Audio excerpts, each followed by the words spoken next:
All right, and at this stage of the presentation, we're now going to kind of show a demonstration of the game in action. Currently, it's in a slight limbo as to how playable it is. You can run around the world. Due to some bug somewhere in the game, you can't actually defeat any of the artificial intelligences, but they can't defeat you either. But we have things integrated into the game, so we figured we'd show you anyway. Here's the GUI system for the character to initially start the game. If there were other players playing the game, you'd have boxes at the top right, bottom left, and bottom right to initiate their connection to the game. Sorry for the graphical quality of it, it's a little low, and due to bad placement, you might not see the player at certain times. As you can see, the player can spawn abilities just about willy-nilly across the map. And currently they hurt him because I was doing some testing and forgot to comment that code out. But luckily, he doesn't stop going even though he's dead. And eventually I will revive myself to half health and then do it again. But this will show, okay, as you can see, Steven's shader was there for a moment, the blue kind of going around. So you can see the AI objects kind of running around. They look like little smaller versions of the character that's walking, though he's in sort of a T-pose that you had seen earlier.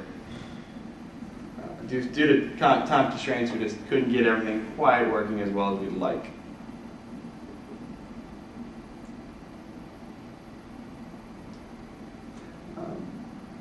So you can see the green kind of particle system that's being emitted right now is to show how the player would have a different state of being to cast certain abilities. So as he would switch between the different schools of in the world, the genetics versus technology, he'd have different abilities available to him. And as you can see, he's doing all those.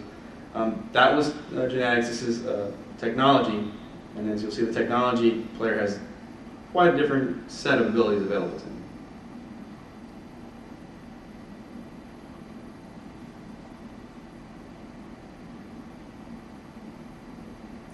As you can see, some of the collision response is happening through the physics engine, where they're bouncing off the little artificial intelligence characters and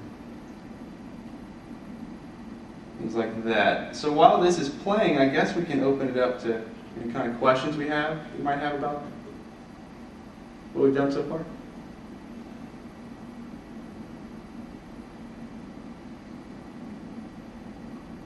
Somebody asked a question. Yes, we did not sleep very much in the last week. So how far away would you think you would be from a more playable version of the game? About 24 hours. Solid.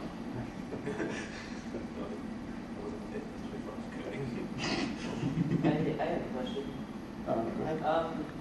You guys who did the A-star algorithm, is that just a straight A-star, or did you have to make some optimizations to it? That would be handled by... For the A-star, we actually did do some optimizations by pre-generating the actual map nodes, as I showed before. What we would do is, as soon as the map was loaded, we would generate all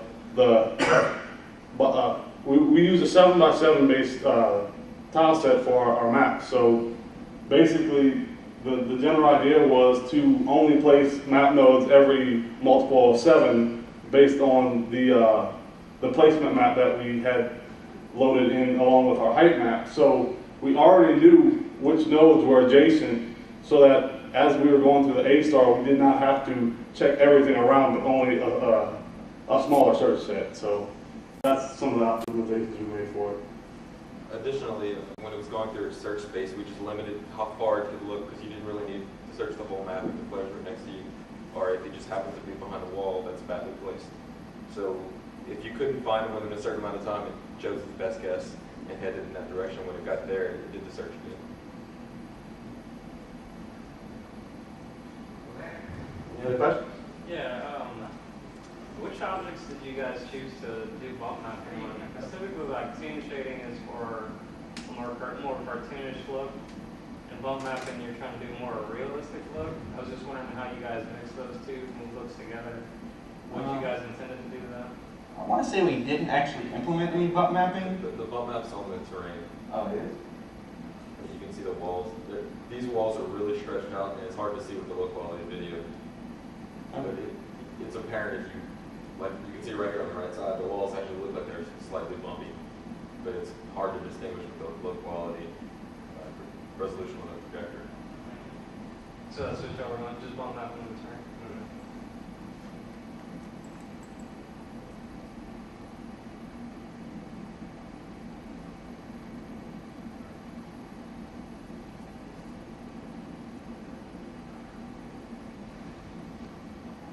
More questions?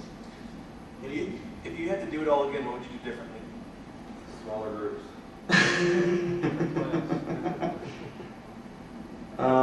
I would prefer a multi-sequence class. The first sequence actually setting up the engine and having it all fleshed out and basically designed how we'd want it, and then the second part of the class actually implementing the game.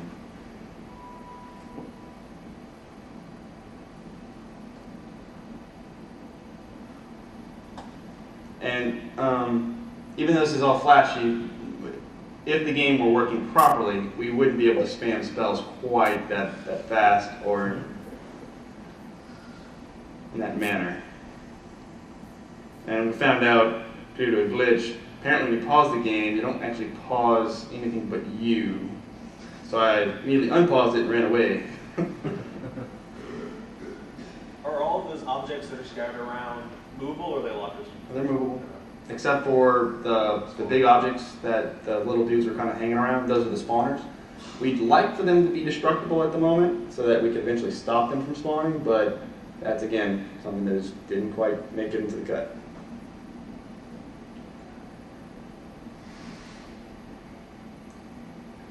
Any more questions? And as you can see, we can also pick different levels to go to, which didn't work out at the moment.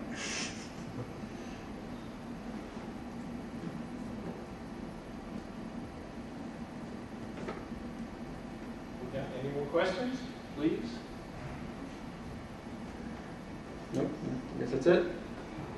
Okay, just in closing, you don't all, we never see a totally complete game.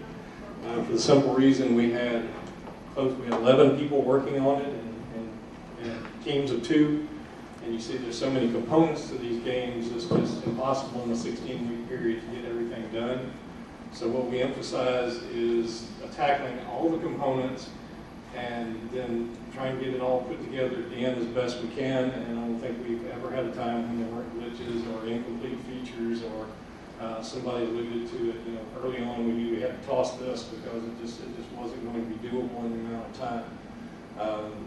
Ben alluded to it. It would be wonderful if we could make this a multi-sequence course where you get everything set up, you learn the software, you learn all the procedures without the misery and pain of trying to produce a game at the end, and then have the game production be the second course. That's the way it is in software engineering and a lot of disciplines, just because there's so much work involved in this. But given the constraints that they had, many of our 427 classes have done a wonderful job, and I think this is a really good job. It's good, not so much in the finished product, I'm not putting that down at all, but it's good in the approach. We're refining. We're not just using the Ogre as a base engine, we're refining a game engine on top of that. We're getting better and better at finding plugins and integrating them into the game. We're always in search of new things. And these students had barely seen Ogre at the end of the 327 class. We had them do some of the tutorials. They had used an XNA, two-dimensional XNA game engine to get a little bit of exposure, and we had them do a survey, and we're hoping that kind of helped as a lead into Ogre. But it's still an awful lot of technology. It's an awful lot of learning curves all happening at once. And I'm just severely proud of them for getting this much done and doing it this well. So that was my spiel. They're great. Okay. I guess that's it. Before we break up, I want the class to stay. We're going to do a group picture. So we'll remember you for better or worse. after you're long gone and out in the gaming world doing wonderful things. The rest of you, we really thank you for coming. If you have any questions, feel free to stick around and talk to specific team members about the stuff they did. You can always contact me via the departmental website if you're more interested in any of the stuff that we're doing. And I think that's it. We really thank you for coming.